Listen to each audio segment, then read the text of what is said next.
começando na Rádio Cloud Coaching. Convidado especial. A entrevista com Mário Divo.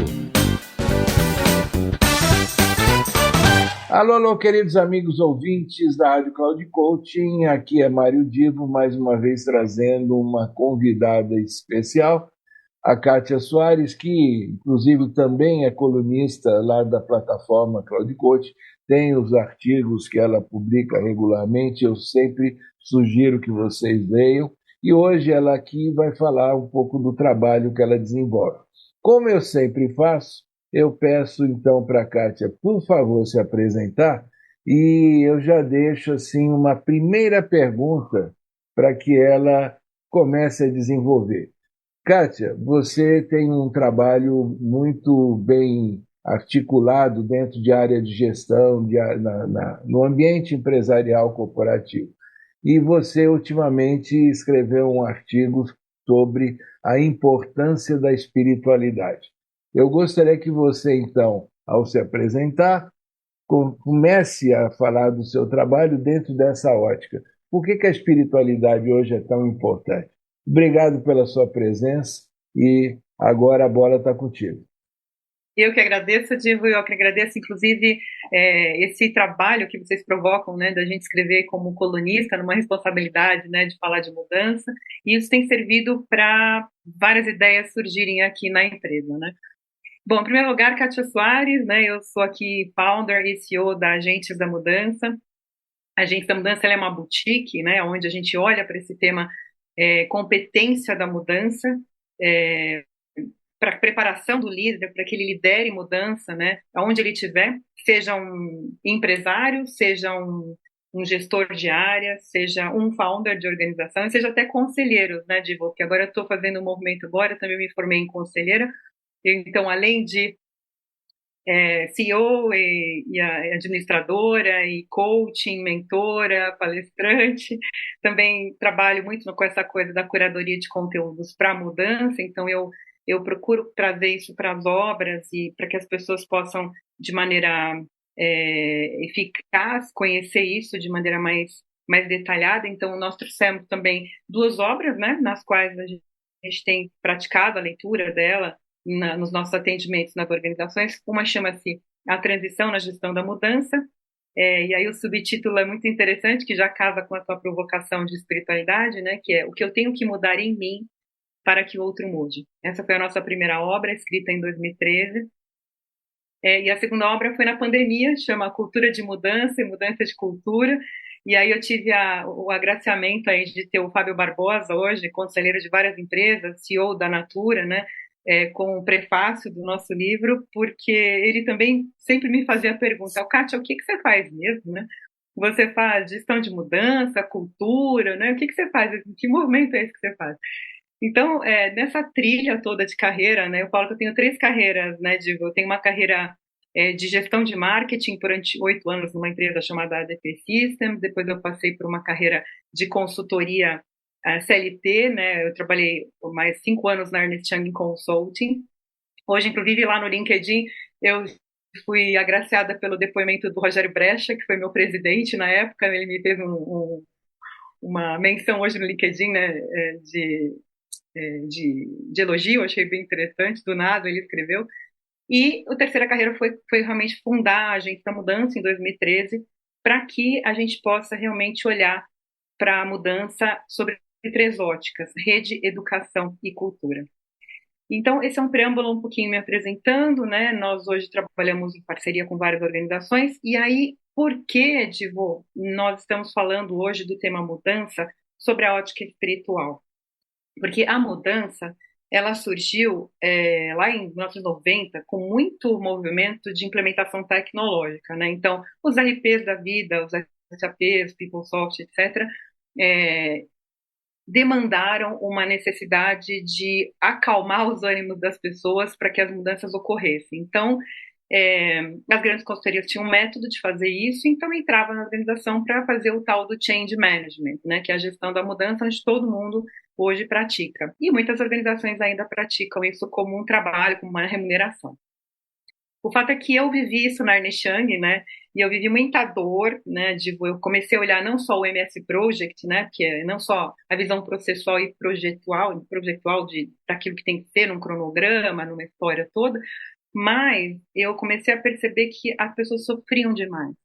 O consultor sofria porque ele tinha que entregar um trabalho, tem um delivery muito claro, né, para o cliente, e pressionado pela grande consultoria, pressionado pelo cliente, é, pouco as pessoas eram vistas ali naquele contexto, o que era mais visto era a entrega de produtos, né, naquele timeline, naquela história, e aquilo acontecia. Então, quando eu saí da Ernest, eu falei, gente, eu preciso entrar para um lugar de preparar essa liderança em todos os sentidos, tanto a gestão de projeto, como os gestores de área e como os back-offices, assim, que muitas vezes apoiam a gente nessa história, que é as áreas de comunicação, as áreas de TI, as áreas jurídicas, que são os back-offices de um negócio, né?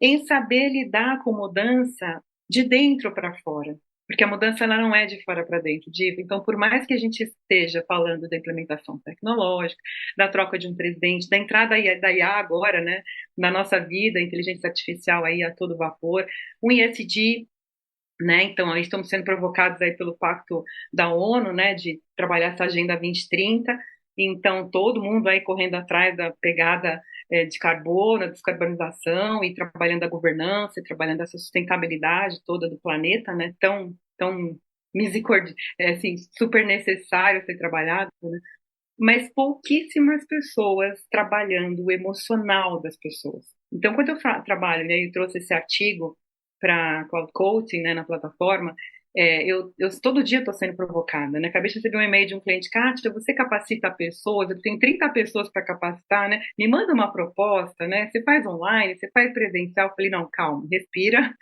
Então, eu quero falar com você, eu quero entender qual é a dor que tem aí dentro, antes de mandar qualquer proposta, eu quero entender o que está acontecendo. Porque a cultura virou, diria para você assim, o propósito organizacional acoplado ao propósito do indivíduo, para mim, virou a bola da vez, para que a gente entenda como lidar com uma tecnologia. Deixa eu fazer Então, um comentário aqui. Ah, eu escrevi um livro já há algum tempo em que o título dele era Seja um Agente de Transformação. uau, gastei. Basicamente, a gente é o mesmo conceito. E uma das coisas que que eu tenho notado, eu não estou falando só por conta do livro, não, o que eu tenho notado no cotidiano é que a gente tem muitas pessoas que preferem se manter como técnicas dentro daquilo que elas fazem, sem assumir um papel de eh, serem motivadoras de quem está à sua volta para crescerem. Essa ideia de crescer é sobre todos os aspectos, né? Crescer socialmente, culturalmente, como você diz, espiritualmente. Então, tem aquelas pessoas que dizem: eu prefiro ser técnico, fazer meu trabalho e pronto. A minha visão é que hoje, o mundo hoje transforma essa ideia ou essa expectativa em algo praticamente impossível, porque quem não quiser se transformar vai ser arrastado. Então, eu só quero completar com esta minha visão aquilo que você está aqui trazendo para o nosso público aqui que nos ouve agora. Perfeito, Diego. Depois quero ler teu livro, viu? Muito bom saber disso. E aí, meu incômodo, no fundo, digo, para inaugurar Agentes da Mudança e fazer o trabalho que a gente faz hoje, ele é um incômodo para preparar a liderança para o emocional, né? E é um emocional para lidar com tudo isso que você acabou de falar, para ele não ser arrastado, né? Porque a mudança, ela não precisa ser doída, ela não precisa sofrer, né? A partir do momento que você começar a entender que você tem que ter um modelo de gestão eficaz, e o modelo de gestão eficaz não é um modelo comando-controle, não é um modelo que se desassocia de propósitos individuais e corporativos, não é lucro a qualquer preço. Então, tudo isso faz parte de um arcabouço de informações que a gente acaba trazendo no nosso trabalho de formação desse líder. O nosso assignment, né, a Agência da Mudança, ela tem uma assinatura que é Rede Educação e Cultura. Por que a gente fala isso, Rede Educação e Cultura? Porque a primeira coisa que eu faço é olhar para uma empresa e falar quem é a rede ali dentro. Quem são as pessoas que estão ali, que não necessariamente são com cargos, mas tem aquela aquela capacidade, aquela competência imensa de lidar com o outro, é um bom ouvinte, é um formador de opinião, é uma pessoa boa de coração, extremamente querida, mas está ali que ninguém fala com ela, ela não tem o poder de argumento, ela está muitas vezes na menos-valia. A gente acaba identificando quem são essas pessoas, formatamos aí um DISC, um assessment para entender o perfil exato dessa pessoa e trazemos esse conjunto de pessoas, que é a célula, né, essa rede, para dentro de uma linha organizacional, de uma educação organizacional, onde a gente acaba formando essas pessoas nessa humanização, porque a gente não entrega simplesmente o que o mercado normalmente faz, né? Que é, vamos falar de gestão de mudança, então vamos falar de ferramenta, vamos falar de método, também falamos, óbvio, mas eu diria que 70% do nosso trabalho, Divo, é trabalhar o autoconhecimento, porque hoje falar de mudança, neste lugar que a gente está agora, é desenvolver as pessoas e as pessoas que têm liderança, não necessariamente liderança de pessoas, mas ela está liderando um projeto, ela está liderando uma causa, ela precisa compreender como que ela lida com comportamentos, como é que ela lida com um modelo de gestão respeitoso, como é que ela se autoavalia, como é que ela se percebe como pessoa. E aí a nossa linha Você educacional. diria que essa sua abordagem ela está muito ligada à questão de transformar ou fazer com que a pessoa se conscientize de uma agenda hoje que é diferente do que a gente até há pouco tempo praticava. Você falou do ESG, né? A agenda ESG, ela exige conscientização, tanto do seu ponto de vista do cidadão, quanto do seu ponto de vista do consumidor. E aí, quando a gente pega uma pessoa dentro de uma organização, ela tem esses dois papéis, além de ser colaborador. Ela é colaboradora dentro da organização, mas ao mesmo tempo ela é cidadã e ao mesmo tempo ela é consumidora. Portanto, a conscientização ela é bem ampla, além de trabalhar apenas o lado laboral, digamos assim. Sem dúvida, porque as empresas hoje elas estão sendo exigidas a ter três tipos de gestão. Uma gestão operacional, porque é para tocar lá o resultado do trabalho, a operação do negócio, né, os cronogramas de projetos que estão ali, esse é um lado. Uma gestão mais comportamental e adaptativa, porque o líder ele precisa saber lidar com gente, ele precisa saber lidar com comportamento, tudo isso que eu acabei de falar agora. E tem uma outra gestão, que é uma gestão processual, que é uma gestão que cai no colo daquele tema que é não existe mais empresa, ou não deveria existir mais empresa que haja sobre uma forma hierárquica.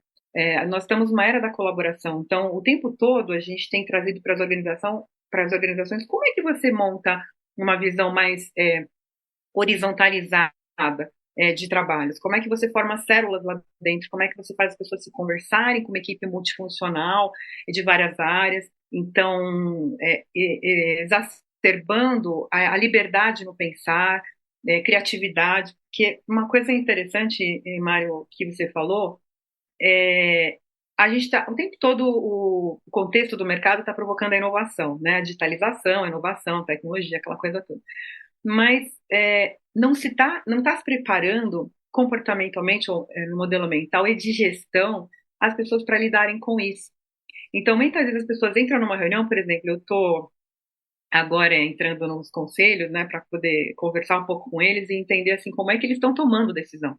Porque às vezes toma decisão num conselho sem avaliar, por exemplo, como está a cultura da empresa, né? Se a cultura ela está realmente adequada aos valores, as pessoas estão realmente praticando aqueles valores, né? Isso tem a ver com a espiritualidade.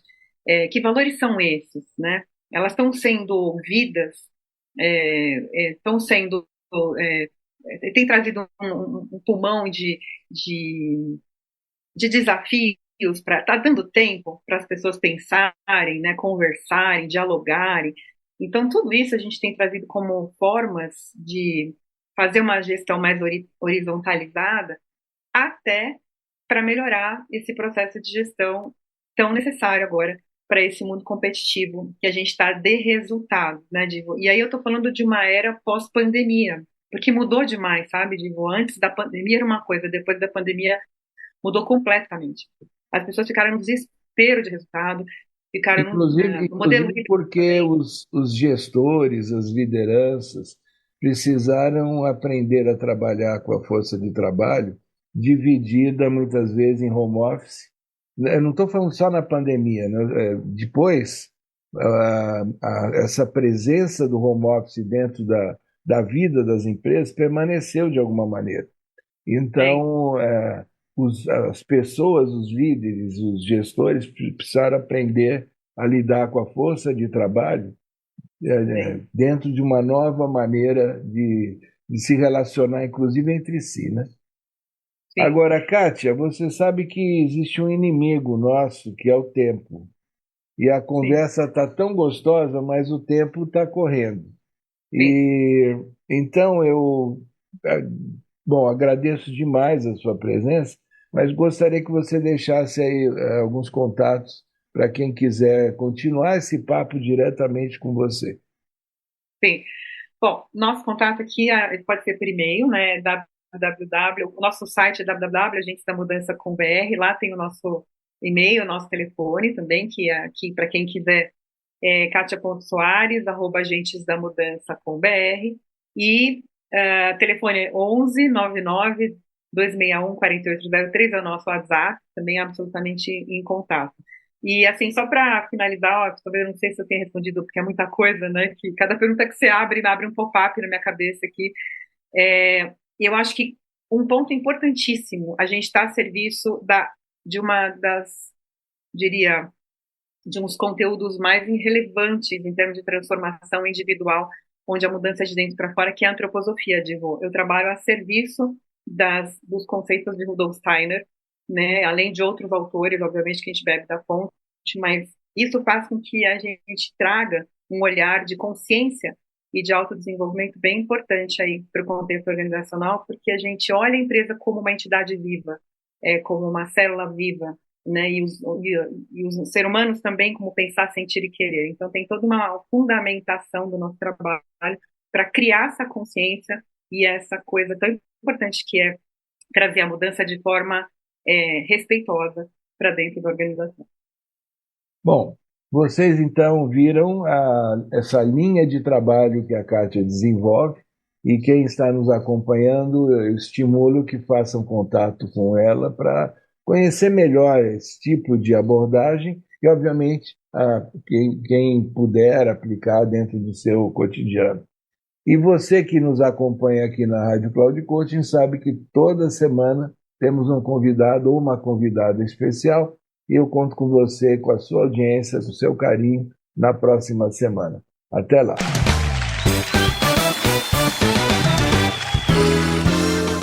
Chegamos ao final do programa Convidado Especial. A entrevista com Mário Divo.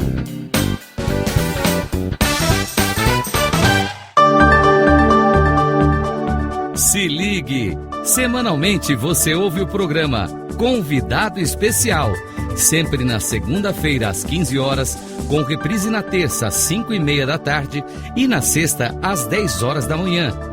Quem será nosso entrevistado ou nossa entrevistada?